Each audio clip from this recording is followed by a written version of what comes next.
Daddy, I must tell you something.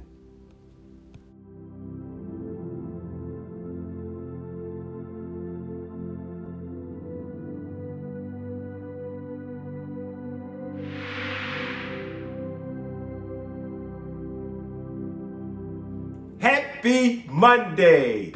How are everybody? Happy belated 4th of July. I hope you were safe out there. And now we are here back again. Welcome, beloved. Welcome, family. I'm very excited because I have new subscribers that came on board, and I'm just excited. We're constantly building this community of finding missing fathers. But before I begin on this one, I just wanted to add, as always, just make sure you subscribe. And the new subscribers, welcome to the community. And please share it, like it, tell people about it, because we're on a mission, we're on a movement of finding missing fathers. So welcome. And all the ones who's been here all along, let's continue to journey. Please put your comments in the comment section so I can check them and we can build on that together. Remember, we are strength in numbers. So I just wanted to say thank you. I appreciate you. I love you. And today's topic, as we know, 3 secrets on how to confront the missing father. So again, I greet you in love and peace, and here we go. Now, I want to get to a situation. I'm going to run down 3 situations, and after each scenario, I'm going to give you the secret. Number 1, first scenario. If everybody out there, you ever notice when it comes down, when the child is living with you, I'm talking to the caretakers and the mothers who's taking care of the child day in and day out. And this child develops what we call a self-fulfilling prophecy or dream that one day their father would actually come and rescue them. But what happens is, because of the abandonment issue that the child has, the brain is not set up for trauma. So the brain develops let's just say, protection. It wants a protection to stop that trauma from giving them pain, that emotional or abandonment pain. So what the brains develop is what we call a defense mechanism, okay? And this defense mechanism to protect the brain from continuing to experience that abandonment issue that the child has or the trauma, we call that defense mechanism displacement. Now, why do I say that? Because usually the caretaker or the parent that is still present with the child really don't want to crush that dream that one day my father is going to come rescue me.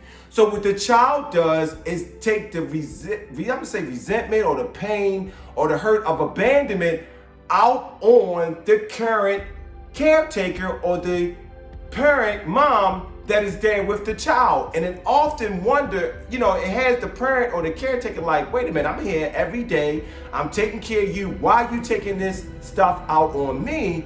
It's simply because, and I just want to let you caretakers know and the parent know, it's just the child have displacement. The child is displacing the anger or the hurt or the abandonment feelings towards the father and displacing that onto you, okay? Which is normal. Again, the brain is not wired and built for trauma, so it protects itself through a defense mechanism, which we call displacement. Now, secret number 1, and this goes towards the fatherless children and the ones who've been left by the father. Look, I'm telling you, please be authentic with your thoughts and your feelings towards the missing father. The dream has not come true yet, but you need to be honest versus taking on this act and blaming or shifting the blame or the hurt that you have towards the missing father towards the caretaker. So it's almost like being authentic. What I mean, if you had a dollar bill in your hands and I would have come up to you and snatched that dollar bill, more than likely you'll say, hey, give me my dollar bill, don't take my dollar bill, because you own that dollar bill, right? So, since you own that dollar bill, you also own your feelings and your thoughts. And so be authentic. Authentic means be real. Keep it real, as they say. Talk to someone. Talk to your mother. Talk to the caretaker, okay? Now, I want to go to situation number 2. What happens when the missing father is gone? And we're talking about 3 secrets about confronting the missing father. So I just went over 1 secret, which pertains to the fatherless children, okay? Situation 2 I ran into, where a present caretaker or mother, they go into protection mode of their offspring when the offspring continues to get disappointed over and over and over and over. And sometimes the missing father may, demonstrate broken promises, saying he's going to come have these planned visits and never come or never show up on time. Sometimes he may not come through by providing financial support. The child say, hey, I want these sneakers, I want this. Or even grown folks, hey, we're going to meet, and then the father nowhere, just break the promises.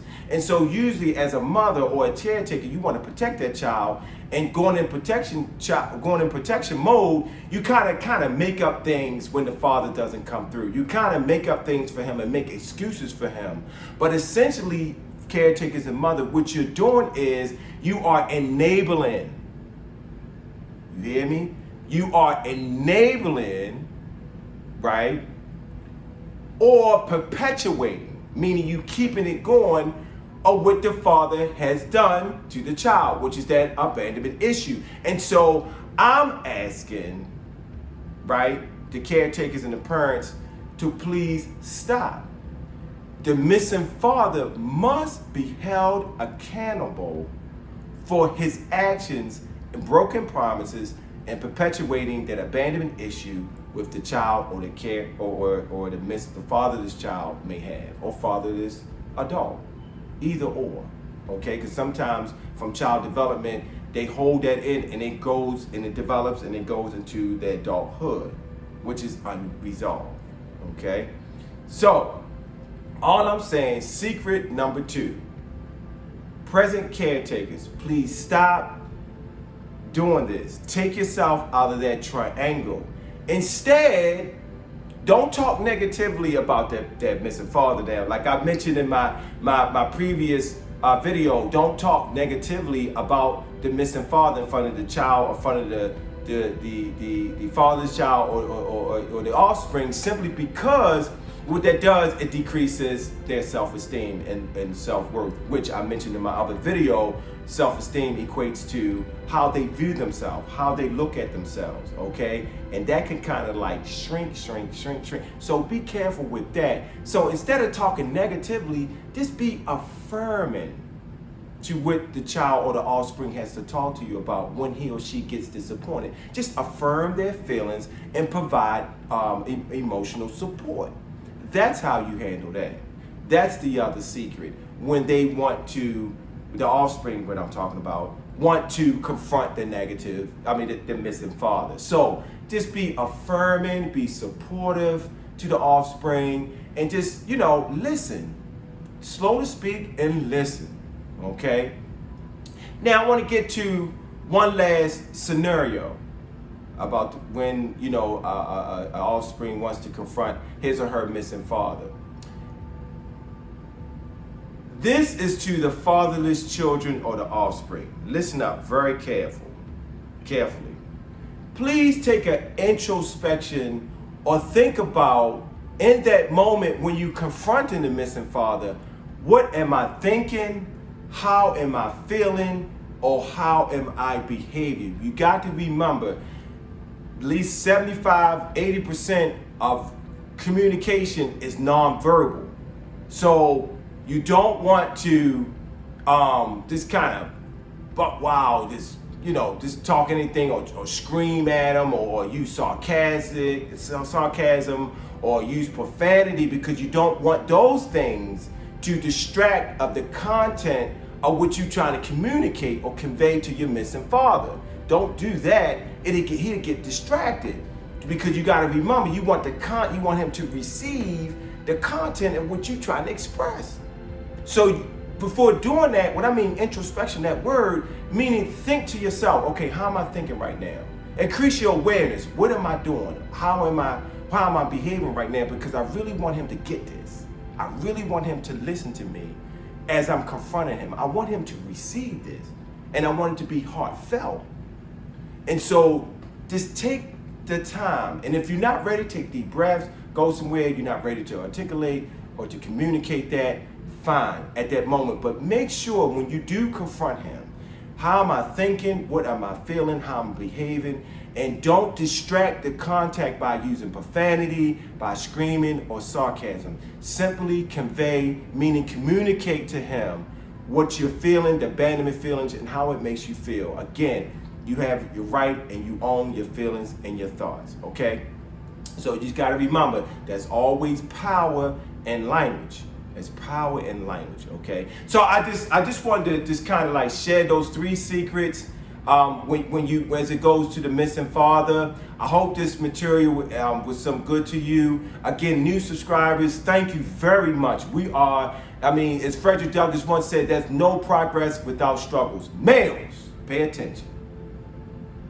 Boys do what they want to do, and men do what they have to do. God bless y'all. I love y'all. Let's keep this going. I love y'all a lot. And I will see you next week. Peace.